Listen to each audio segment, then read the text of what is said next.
All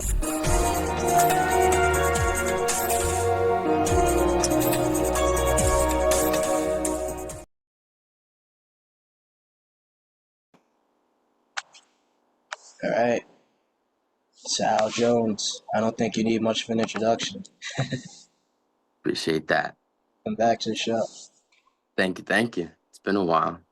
Yeah. The first thing I want to ask is, do you remember much of your last season at Cornell? Yeah, I do.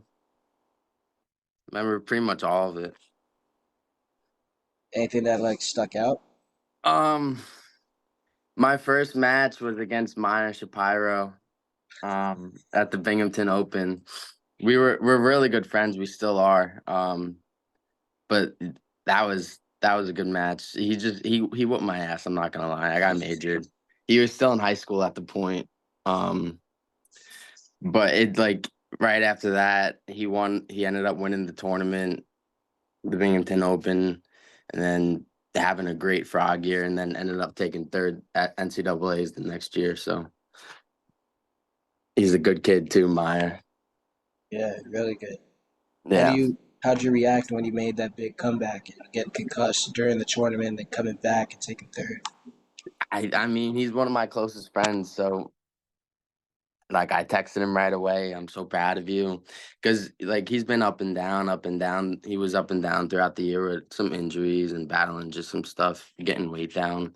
So it was good to just, and then also that Cardenas kid gave him a lot of issues throughout the year. So it was good to see him get that last win. Yeah, that was pretty cool to see. Hmm. So, when you graduated Cornell, resume-wise and stuff like that, how cool did it feel to be able to say that that's where you graduated from? It was awesome.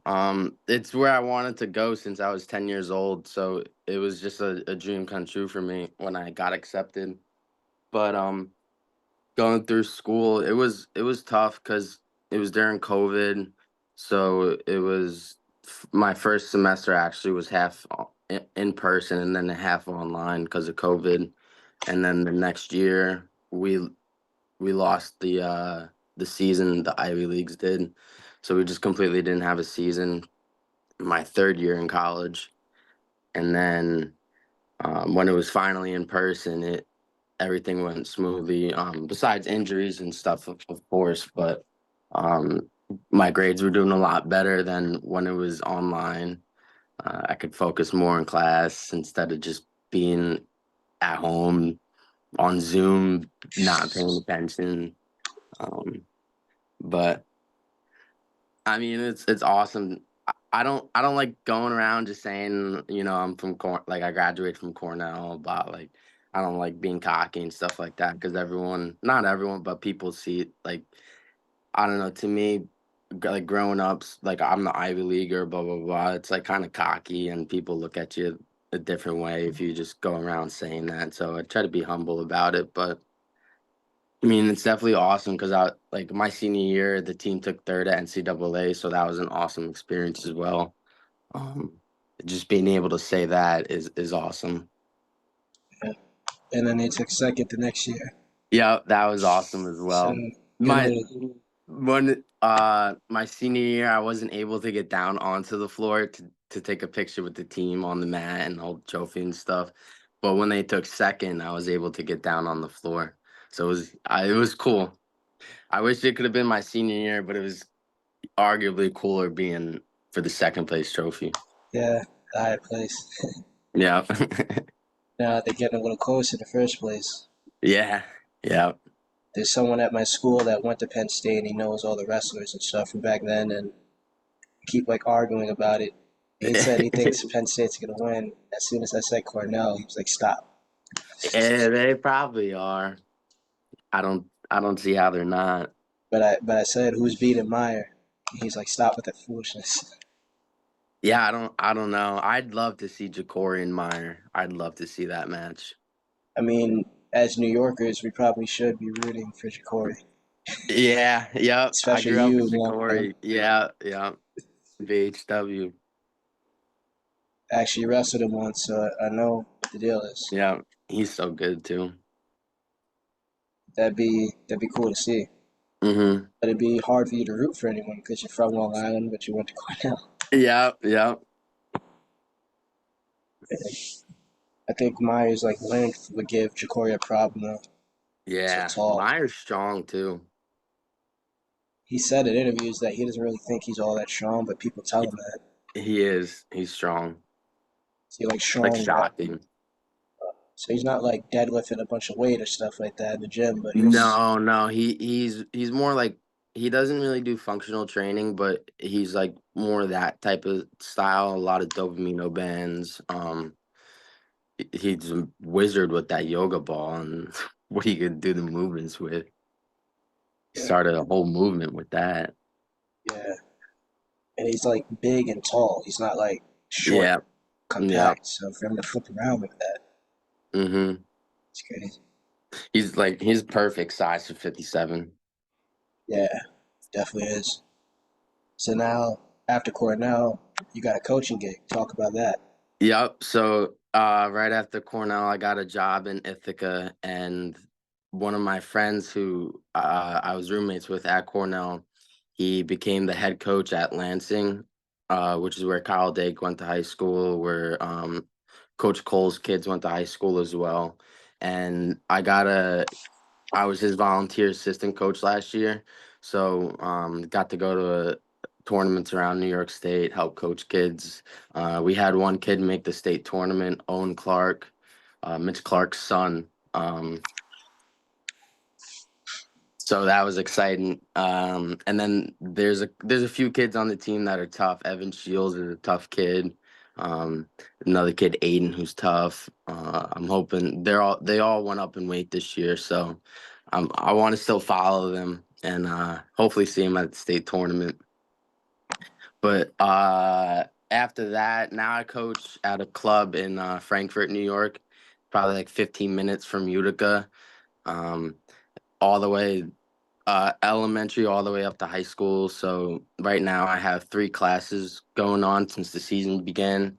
I have beginner classes, intermediate, and then I have one high school class a week on Fridays. It's for it's not there's probably like one or two kids at the high school right now, but once they have to start cutting weight, I figure they're gonna be more kids coming. So what do you think the difference is between coaching like the little kids and coaching high school? Patience, a lot of patience. You know, the biggest thing for me, especially with little kids, because I have some kids that are 4, 5, 6 years old. I don't I don't want to stress like wrestling and technique too much because one, they can't really pay attention for that long, and they just want to like have fun, play games, run around. So I just have them like play games, mainly like sumo wrestling or just like live the whole time, where they just try to take each other down, like double leg or something, but just something to keep them invested in wrestling and have fun with it. Right. And then how about like with the high schools? Um, it's a little different because if like generally speaking, if you go into a club in high school, you're committed to the sport, and but you're not just doing it for the season. So you're doing it year round. So you can get more into detail than in a high school room. You can get like a whole practice could be just a hard hour, or you can do technique on like advanced moves and not just a regular high crotch sprawl. You can go into crackdown maybe and 3, 4 different ways to finish a crackdown or defend it instead of just one. And then you can eventually go into live and hit and incorporate what you did in drilling into live. Right. Something Jordan Burroughs was talking with Joe Rogan about back when they did that episode. He was saying Mm-hmm. like I think Joe might have said it like a lot of the Russian wrestlers they're starting to train like how we would in college, and they're like Yep. 5 and 6, and then that's why they're Mm-hmm. growing up to be what we see them. Yep. Yep. I like what if I have kids and if they're gonna wrestle, when they're young, I'm gonna get them in gymnastics first for sure. Get them, they're gonna be unbelievably strong, flexible, have really good body awareness, and um, and then it just doesn't put that strain on them at a young age to to compete and be like wrestling tough and just go in there and get your nose grinded. Because like that's the other thing, like kids at that age, like they get like hit in the Charlie horse or something, and they start crying and they don't want to practice anymore. And then it's just different because like high school kids, they could just brush it off and then keep going, or you just tell them take a lap, like walk a lap, and then get back to it, and it's just different. Yeah, definitely. So, have you been like wrestling around and going live with them and all that? Yeah, yeah, for sure. That's the best thing for me. I don't want to ever not be a part of it. Um, the toughest thing right now is being able to show moves. Excuse me. I don't have like another coach with me, so like showing moves is a tough thing. Usually I'll just show it on the biggest kid there, the owner of the, because it's a wrestling club and a gym as well. So like I actually work remote there, so I have an office right next to the wrestling room. So throughout the day, I'll hear people lifting in the gym right across the wall of the wrestling room. And then later that night it kind of quiets down and then it's like wrestling at night, which is kind of cool. If I find my way up there, you're gonna see me in the gym late at night. Be I'm seeing finding you for hitting me. those deadlifts Yeah, recently. yeah, Yeah. yeah. I'm not AJ Ferrari yet. 275. It's not bad. So, speaking of like, lifting weights and all that, you had that real big foot injury and stuff. Has that affected how you're able Yep. to train now? Are you like fully No, recovered now? no, I'm fully recovered now. It was tough though because I couldn't walk for a few months, and then like getting back to it, like I had to learn how to reuse my foot, how to curl my toes and how to bend my foot. Um and I had a special insert I had to wear in my wrestling shoes, but I lost it, and I haven't been using it, but it's been completely fine now, knock on wood. But Is like the plate and the screw like still in there? no, I lost it. I don't know where it's at No, no, the anymore. plate and the screw that's like in your foot that the Oh no, doctor they took that out. took it out. Yeah, the doctor, I actually have them. But the doctor gave me an option to leave him in and never wrestle again, or take him out and be able to wrestle. Right, dang. Yep. But you don't get like sore after practice or walking around too much. If I wear the wrong shoe, it gets sore. Like if I coach at a tournament and if I don't wear the right shoe, like that day and that night and the next day, it's horrible. Like it hurts to walk. Uh, Yeah, just being on it so much. And I used to wear New Balances at tournaments, but now I got Hoka's, and it's night and day difference. really? Your balances feel Hmm. comfortable to me. They are, but after a while, like I don't. It's just my left foot. It's not my right one either. It's after a while, it gets too much. So you're hopping around in tournaments. Yeah. So, speaking of some of the guys that you got there, like Owen Clark, you think he might Mhm. just end up at Sacred Heart because his uncle's a coach? I don't know. No, I don't think so.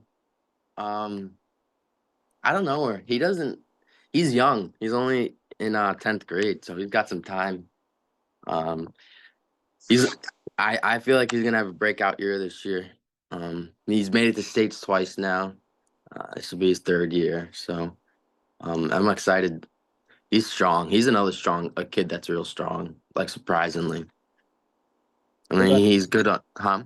what about the other kid that you were talking about before? Evan, he's more funky style. He's fun to watch. Um, he was he just he wrestled at the Journeyman.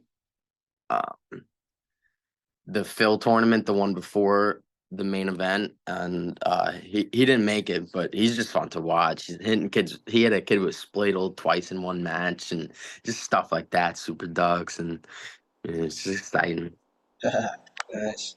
Where do you think he learned all that? He just He just having fun, and like just like some kids, you know, like in practice, they'll like kind of make their own moves up and try different stuff out and like get into position and try to figure it out rather than, just stop, break, come back up. And that's what I'm trying to get into my club right now. It's like if you take a bad shot in drilling, don't stop and like hit yourself on a knee and be like, oh damn, and then come back up and reset. No, knee slide, get in better position, figure it out, because that's gonna happen in a match. Like you're gonna take a bad shot, you're gonna get extended out. You have to learn how to figure it out and maybe get your head to the other side or knee slide, get your hips in, and be tough down there and chain wrestle. Yeah, sure. Like you said in the Knox um podcast, just chain wrestling, dude. Oh yeah, he's crazy. Can't beat it. Yeah. Yeah, he's tough. He's another one that's exciting to watch. So I'm assuming you've met him a few times, right? Um, at the tail end, I met him like once or twice when he was coming up to Cornell. Uh, Yeah. when he was Um, hurt, right, with his knee injury. I believe so. I don't really remember. Did you The get the this? last like recruit I had was the frog class right now. Jackson Joy, Gabriel, Louis, good group, tough kids. Jackson Joy's been going off. He just he won the Shorty Hitchcock this week yesterday. What's that? Um, I don't know where it's at. It's a tough tournament though. Rutgers was there. I was looking at it earlier today. It's probably a It newer was, tournament. it was around when I was a frog. We went to it. Franklin and Marshall, Army, some kids from Blair. Blair. So DeLuca was there? Or probably not. Let me see. No. Oh, wait, no.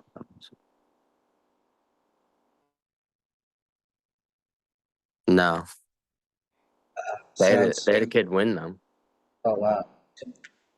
Sounds like a tough spot, tough tournament. Yeah. I mean, any college tournament is going to be tough. Yeah, it's true. Speaking of that, though, that Division 3 guy that was like beating up D1 guys, and then did he make Yeah. the world team? I believe so. U23. Yeah, He just won yesterday at the All-Star Classic. He yeah, beat yeah, the Division 2 guy. Do you yeah. see that wrist snap whip? I didn't see the match. I just saw the clip of him winning. Yep, that Oh, that's whip. what it was. Oh yeah. Yeah, that was nice.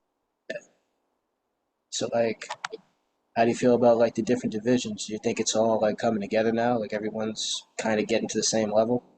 I mean, Yep, there's yeah. gaps obviously. Like the 149 D3 champ isn't gonna do anything to Meyer, but No, but I mean, I think they should definitely bring back like the D1, D2, D3 champs, even NJCAA and NAIA, because there's talent everywhere, and now especially thanks to that Caden individual, whose Caden Henshaw division. Yep, too. he's Yeah, been really good for the sport, just promoting it and like, to be honest, I don't think many wrestling people like of the community would know who he is if he wasn't so vocal and great with social media. Because that's the thing, no one really focuses on D2, D3, and AIA. It's always just D1. even Muggsy too, the guy he went against. Yeah, he's been crazy. I've met him at NCAA's He at the did. Fan Fest. Yeah. How was it? Like, did you talk to him? Did he? Yeah, no, I just told him keep it up. I love your page. You're doing awesome. It's awesome what you're doing. And Saw thank the you.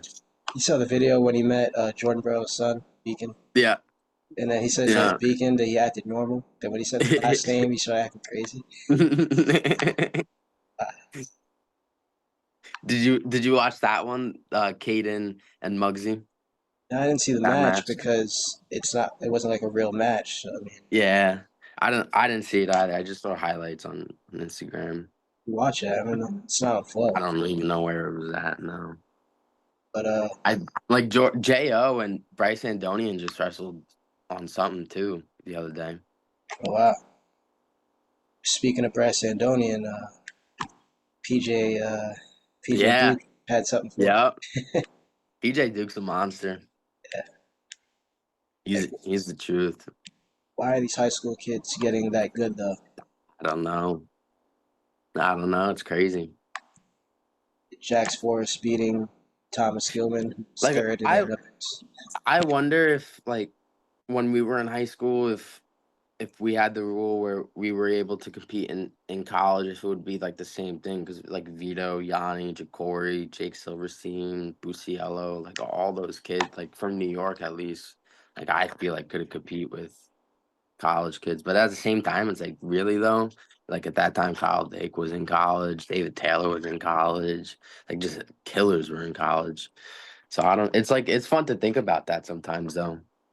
Yeah, true. Yeah, Like, how would those kids do in college, in high school, like wrestle, compete in college and high school? based on the names you said back then, we're talking like 2014 to 2018. Yeah, no, Because look who you had back then. yeah, right. This is all killers in New York too at that time. I think the guys from back then better than the guys from right now. Like if Kyle In Dake New was York. coming, not just Oh, in like in college. college, yeah. Like I think if Kyle Dake was coming up right now, he'd still be just as dominant as he was. He's Yeah, still I believe. four titles Yeah, in four different weight classes. yeah, yeah. I think so. Like if Jordan Burroughs is just coming on now, I think he'd still do what he did. David Taylor. There's just something different about those guys. Yeah, But even now, some of the kids now are just like, it's not only that, it's just that they're really good for some reason. Like the Cornell yeah. ring that's coming up. Like, how do you feel about these recruits and stuff? I'm pumped. I'm pumped. Knox. He's gonna be tough. Alicia, Yeah. 19. Oh, that's not his hmm buddy. Yeah, Jersey people. Um, it was tough to see Sergio go. Vega. Yeah, That was a tough one. That kid's good. I But was yeah, I'm pumped. I was talking about that with someone else, not a wrestler, but another athlete. He's basically saying like he's kind of on Sergio's side, like getting I the mean, it money. is what it is, man. I mean, there's not really much you can do. Yeah, I mean, I don't think they're in the wrong, but it does suck. You know what I mean? It's like if roles were flipped, it'd be the same thing. I mean, like Flo keeps talking about it, like people going for money. I mean, once you What do you graduate, then what? expect? Once you Yeah, I mean, graduate, then like you're a 17, 18-year-old kid being presented six figures. Like, come on, like what do you expect? yeah. But I mean, if you mess up, that money's gonna go right away. Yeah, Let's say you get injured. yeah. I So, mean,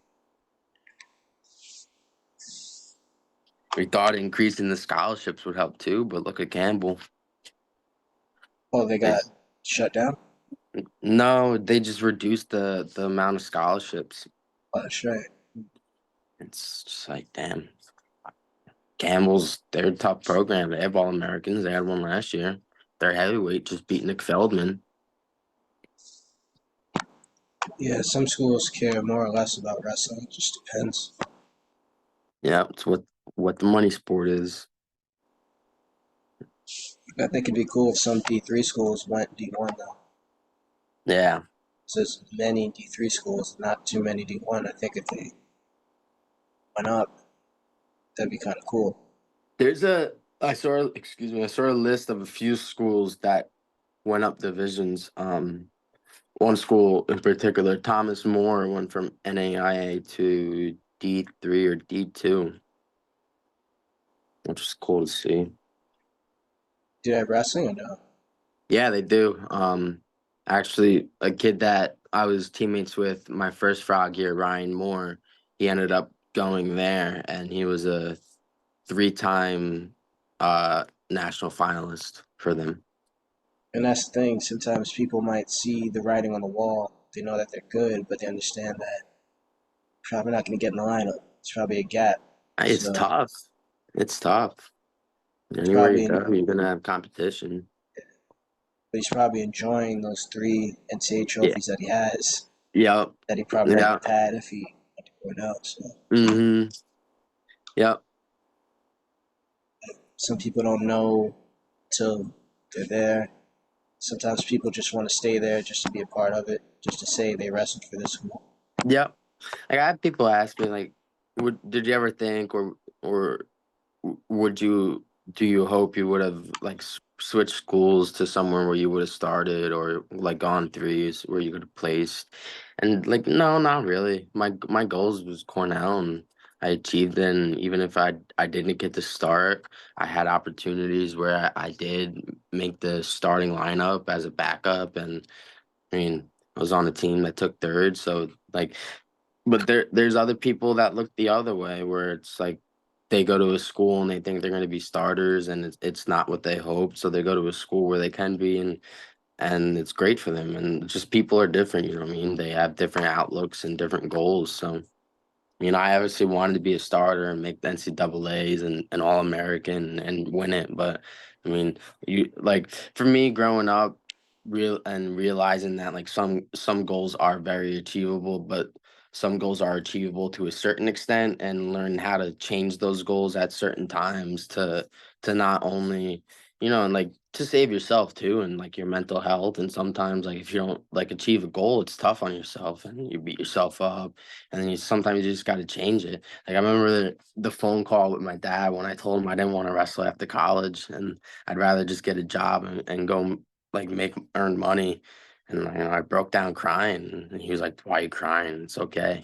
Because I like it was like because like to him it was like, "Oh, that's your goal, go achieve it." And it was like it was tough for me, like tell my dad like I don't want to do it anymore because he was so invested in it and he sacrificed so much and sold he moved his whole life up to Cornell and like to watch me wrestle. So it was tough to tell him that, but everyone gets to that point where it's like boom, I gotta make this decision. Like is this what I want to do for the rest of my life or for the next 5 years or whatever, or is it time to look to something else?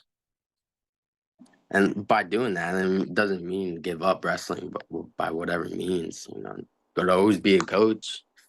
And I always tell people, I gotta get back to the sport that gave me everything. I wouldn't be where I am at right now if it wasn't for wrestling. Yeah, Kendall Cross was at Beat the Streets recently, and he kind of Yeah. said the same thing. I don't know if you saw the video, but No, I didn't. yeah, he was kind of saying that like he is who he is. He accomplished what he accomplished, but he wanted Mm-hmm. to give back and show them that he's a regular guy. Like some of Mm-hmm. them might be able to get to that point. Yeah.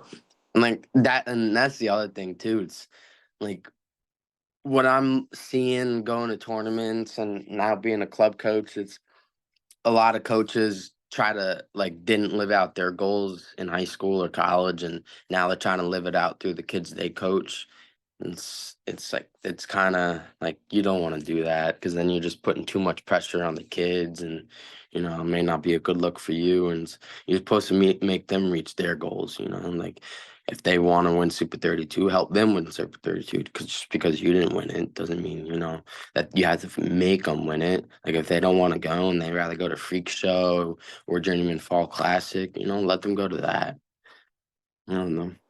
That's the other thing too. Like if a kid wants to go to a different tournament, if it's still competitive, why not? I mean, not if it's just a local Joe Blow tournament, but if it's a tough tournament, then yeah, why not? Yeah, exactly. Yeah, yeah, kind of right about that. Hmm. How do you feel about like certain coaches that like? Because people have been saying that coaches that didn't accomplish much of anything, those make the best coaches. Because you hear a lot I of the do, best coaches kind I of. do believe that. Yeah, I mean, it's like you don't. To me, you don't have to be a great wrestler to be a great coach. A lot of coaching is being a good role model. having kids look up to you and having kids being able to listen to you and register what you say.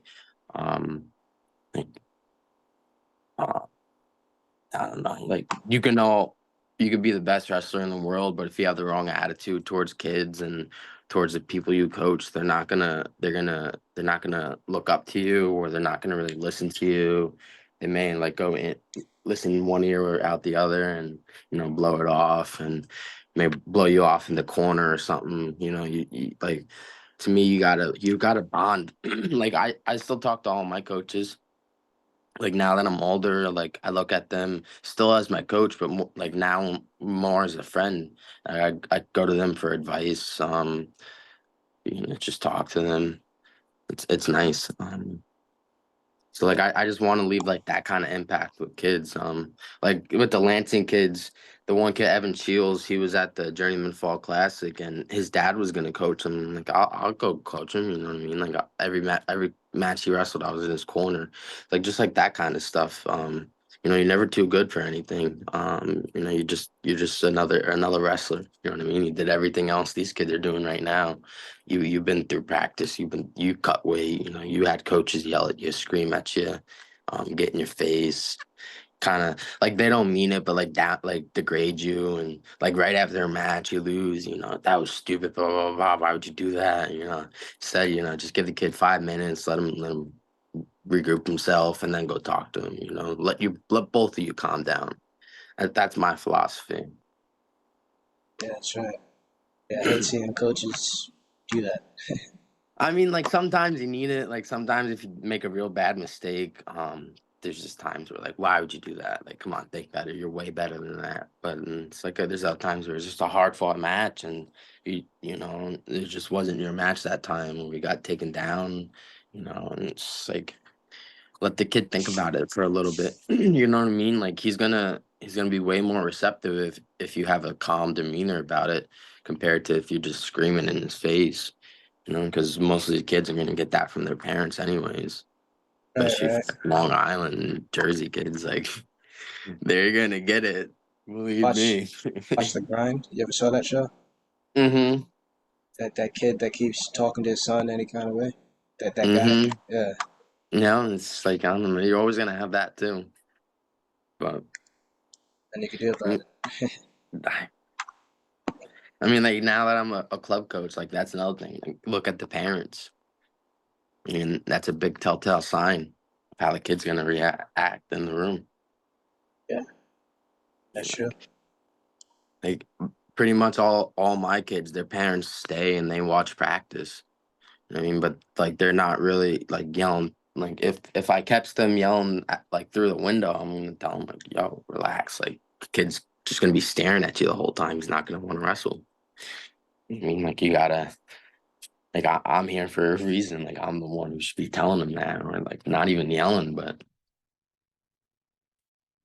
my favorite thing now is on the wall, on the wall.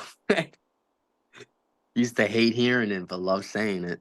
Wait, on the wall. What? Go on the wall. Get ready for sprints. Oh. Did you pull like a Tom Brands or Gable? Matter of fact, you say this is the last one, then you keep doing Oh more. yeah. Oh yeah. I told my kids, I'm like, one thing you're learning about wrestling coaches is when they say last one, they mean to 10 more. They don't mean it's the last one. Yeah. Like, don't get used to it. Like, don't think I'm saying one last one. It's the last one. So how does it feel like? I don't know if I asked you this before, but how does it feel being at the public state tournament? And could you compare it to like the private school state tournament stuff like that? Compared to the private schools, there's no. Oh, The private school state tournament is like the league tournament. oh, Yeah, it's I would all 5 years I was in the semis first round of the state tournament. Um, but like compared to preps, no, I mean I've won multiple times to watch states, but I've never been on the floor for states. It's cool, man. Being on the floor down there, like just looking up, and it's the whole arena, especially for finals. I wasn't able to get down on the floor for finals, but it's like it's packed in there for the finals. So it's a cool environment. The way they just present it with the parade of champions. Every medalist is up there. Uh, I do like a lot more now that it's 1 through 8 and PSAL and Catholic school kids can stay on the podium. That is great. I don't know why it took them so long to do that, but um, Brandon Nunez is a state champion. Terry yep, Adams is a state champion. Jimmy yep, Ryan is a state champion. yep. I mean, that was ridiculous. I remember Miles Griffin, who took third when it was Nunez and Terry Adams in the finals. I was just messing around. Like I didn't realize it was him. I'm like, yeah, I can't believe the kid who took third that year ended up being the state champ. And he was like, yeah, that was me. I'm like, oh, my bad, man. He's like, no, you're good. He's like, I get it too. Kind of stupid. And it's like, wow, I don't know. It was just horrible for the sport. But now we got guys like Amir Abbasov, Evan Gersoy winning state titles. Evan's gonna go win another one. Yeah, they're good, man. Those kids are good. So like, you know, now do you think like NYC just as a whole, PSAL Catholic, you think that we're gonna really like start just to where it's normal for people on PSAL and Catholic school to get on the state podium, to where it's Yeah. normal, where it's not like a Yep. spectacle every time it happens. Yep. Yep. I definitely believe that. Especially the coaching in the city is getting really good. Lenny's down there now. Um, Penn's still there, right? So like, not I saw him in February at the PSL championships. He's not like with Beat the Streets per se, but he does run like a youth team, and he works with Eagle Academy. He works with Bogie School Okay. because the actual school he works with isn't far from Eagle, so he works with them. Okay.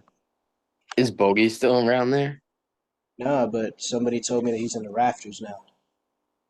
Like his name is in the rafters and all. Oh, really? Yeah, That's awesome. yeah. But I don't think like I didn't see him there or his brother, so Mm. Billy, they're busy over there. You know, they're over there in the military and stuff. Yeah, Okay. throwing Sweet. to people and stuff. Yeah. Built, yeah, their bogey was built for that. I'm not surprised that he's there. Yeah. Yep. Like you ever played like Gears of War? Like that's bogey. It's crazy. Yeah. But in terms of Long Island though, it seems like Max Gallagher is like leading the charge. Yeah. Yeah. Jackson Polo, he's at UPenn as well. He's Oh, tough from Cold Spring Harbor. Um, Trying to think of who else right now. what's with the names of these towns though? Max is saying that he's from Blue Point. What is a Blue Point? What is that? Does someone take a Yeah, giant pen? there's a lot of weird town names down in Long Island. There's Connecticut, Hopog. Those sound like S- Native American spots. That they are. Yeah, a lot of Native uh, American named towns. Um, is there Town res I'm over there? from. Huh? Is there a res over there?